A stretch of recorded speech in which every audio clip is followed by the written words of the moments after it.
PMGSY నిధులు 5.5 కోట్ల రూపాయలతో చినపరిమి నుండి సంగం జాగర్లమూడి వరకు 8 కిలోమీటర్లు నిర్మించిన బీటీ రోడ్డును వేమూరు శాసనసభ్యులు నక్క ఆనందబాబుతో కలిసి ప్రారంభించిన బాపట్ల పార్లమెంట్ సభ్యులు, లోక్సభ ప్యానెల్ స్పీకర్ తెన్నేటి కృష్ణప్రసాద్. ఈ కార్యక్రమంలో సుండూరు మండల పార్టీ అధ్యక్షులు Siva Reddy, Vemuru market yard chairperson Gottipati Purnakumari, Sundur MPDO తదితరులు కూటమి నాయకులు పాల్గొన్నారు.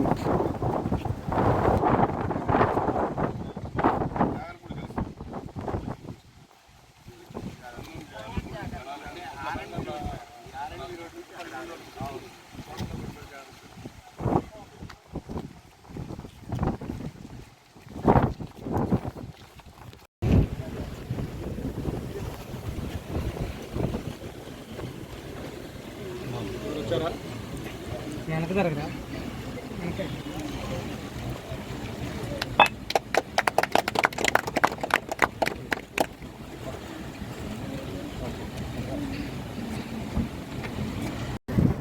పెద్దలు మాజీ మంత్రివర్యులు వేమూరు శాసన మండలి శాసనసభ్యులు శ్రీ నక్కానందబాబు గారు, ఇక్కడ విచ్చేసిన పెద్దలు, అధికారులు అందరికీ నా నమస్కారం. మీ అందరికీ తెలిసిన విషయమే, 4వసారి శ్రీ నారా చంద్రబాబు నాయుడు గారు ముఖ్యమంత్రి అవ్వడం, ఆ తర్వాత ఈ ప్రభుత్వం మన మంచి ప్రభుత్వం వచ్చిన తర్వాత 1 సంవత్సరం కూడా ఇప్పుడే మనకు జరిగింది. అయితే ఇప్పుడు మనం చేసుకున్న సుపరిపాలన తొలి అడుగు కార్యక్రమంలో మనం అందరం కలిసి చూస్తున్నామంటే, ఎన్నికలు ఎటువంటి సమయంలో వచ్చాయి, అప్పుడు పరిస్థితి ఏంటి, మన రాష్ట్ర పరిస్థితి ఏంటి, ఇలాగ రాక్షస పాలన వచ్చి మన రాష్ట్రాన్ని ధ్వంసం చేసేసింది, ఆ తర్వాత ఎలాగ మనం కోరుకోవాలి, 13 లక్షల కోట్ల రూపాయల అప్పులు చేసి మన నెత్తి మీద పెట్టి భారం పెట్టి అప్పుడు పాలకులు వెళ్ళిపోయారు. మీరందరూ కలిసి మా మీద పాటించేవాళ్ళు కాదు, నాశనం చేసేవాళ్ళు కాదు, మాకు సంక్షేమము, అభివృద్ధి, ప్రగతి చేసేవాళ్ళే కావాలని శ్రీ నారా చంద్రబాబు నాయుడు గారిని మీరు ఎన్నుకున్నారు. మీ ఆశీస్సులతో నక్కా ఆనందబాబు గారు ఎమ్మెల్యే గారు అయ్యారు, నేను ఎంపీ అయ్యాను. ఇప్పుడే మొత్తం ఏరియా అంతా తిరుగుతూ నక్కా ఆనందబాబు గారు చెప్తూ వచ్చారు, చూపిస్తూ వచ్చారు. ఇక్కడ బ్లాక్ వాటర్ సాయిల్ ఉండడం వల్ల మనకి రోడ్స్ వేయడం చాలా కష్టం. గతంలో రోడ్డు తూతూ మంత్రంలో పైన వేసుకుంటూ పోయారు కాబట్టి అది నిలబడదు. ఏది చేసినా గట్టిగా చేయాలి, ఖర్చుతో కూడిన పనిది. ఇప్పటికే ఆల్రెడీ రాష్ట్రం ఇబ్బందుల్లో ఉంది, ఎందుకంటే 13 లక్షల కోట్ల రూపాయల అప్పుల్లో ఉంది. ఆ పరిస్థితుల్లో మనం ప్రభుత్వం ఏర్పాటు చేస్తాం. అయినా సరే నారా చంద్రబాబు నాయుడు గారు ప్రతి విషయంలో డబ్బులు తెచ్చి, నిధులు తెచ్చి, గవర్నమెంట్, సెంట్రల్ గవర్నమెంట్ కానివ్వండి, ఇక్కడ నుంచి కానివ్వండి, మన మీద ఎక్కువ భారం వేయకుండా సూపర్ 6 అని ఏదైతే ఆ రోజు చెప్పారో ఎన్నికలప్పుడు, అవన్నీ ఒకటి క్రమేణా 1 by 1 చేసుకుంటూ వస్తున్నారు. అన్నీ శుభ్రంగా తయారవుతున్నాయి. పెన్షన్స్ కూడా మీరు చూశారు, ఇక్కడ కూడా చూస్తున్నాను, పెద్దలు వృద్ధులు కూడా ఉన్నారు. ప్రతి ఒక్కళ్ళకి పెన్షన్ దొరుకుతూనే ఉంటాయి. అప్పుడు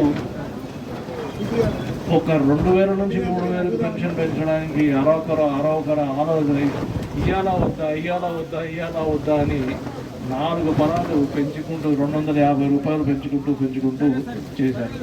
మన ముఖ్యమంత్రి గారు వచ్చిన తర్వాత ఒకటే స్ట్రోక్లో, సింగిల్ స్ట్రోక్లో 3000 నుంచి 4000 చేసి మన అందరికీ పెన్షన్ మన ఇంటికి వచ్చేటట్టు చేశారు.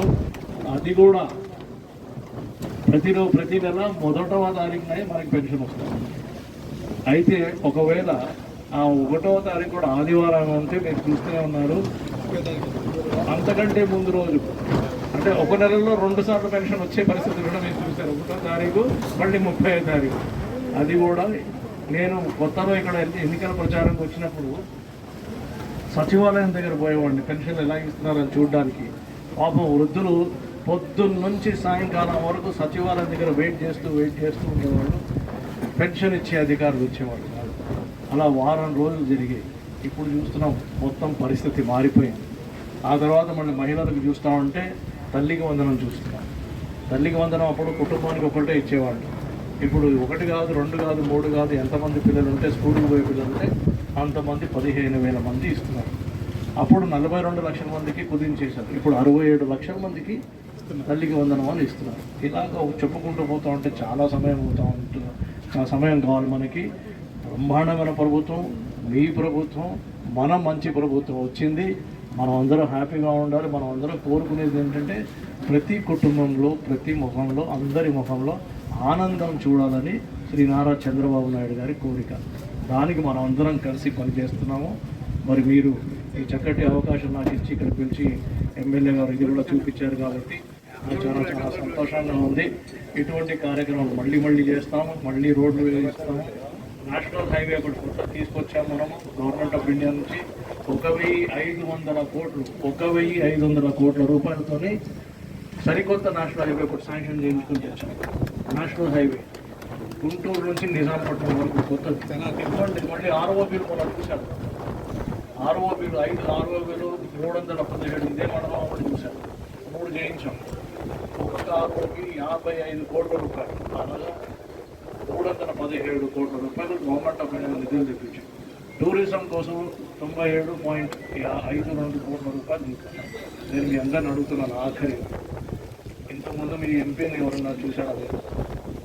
ఎంపీ గారు ఇటువంటి ప్రాజెక్టులు తేవడం చూసారా?